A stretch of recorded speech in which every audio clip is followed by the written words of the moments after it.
My observation about Cleveland and Ohio is that you're uniquely positioned to perhaps be a model for a new 21st century food system. One that, and I say you're a model because you have large metro areas, but you also have large areas of agricultural production still here.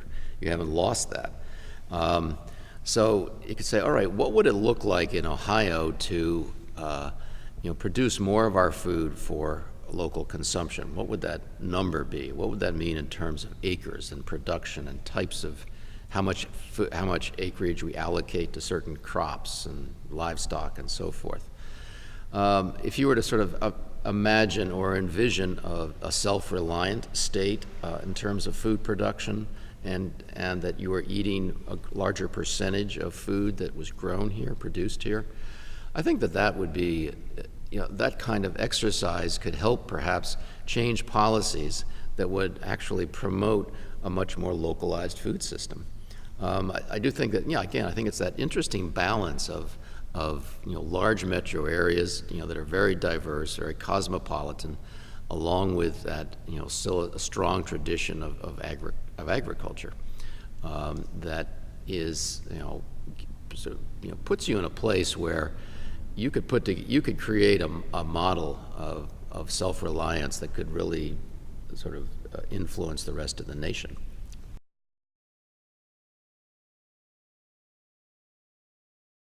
Yeah, I think we're going to have to be looking at a mix of options to feed, the population, especially if we want to start localizing our food system, or at least regionalizing our food system.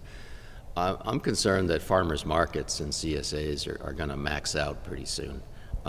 They've grown almost exponentially over the last several years.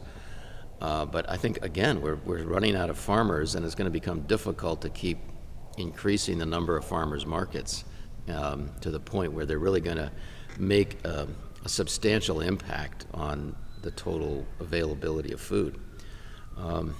I think that there's going to have to be more effort placed on looking at kind of mid-sized farms that could be selling directly into institutional markets like schools, public institutions, selling to universities and colleges. Yeah, I think that we're going to have to.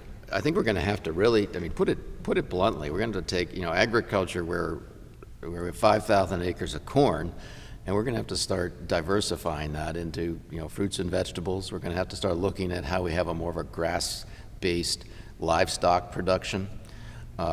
These are the types of farming enterprises that will feed our own population, keep prices down, so that people aren't continually having to face a 5 to 10% food price inflation every year, and also promote a sustainable form of agriculture.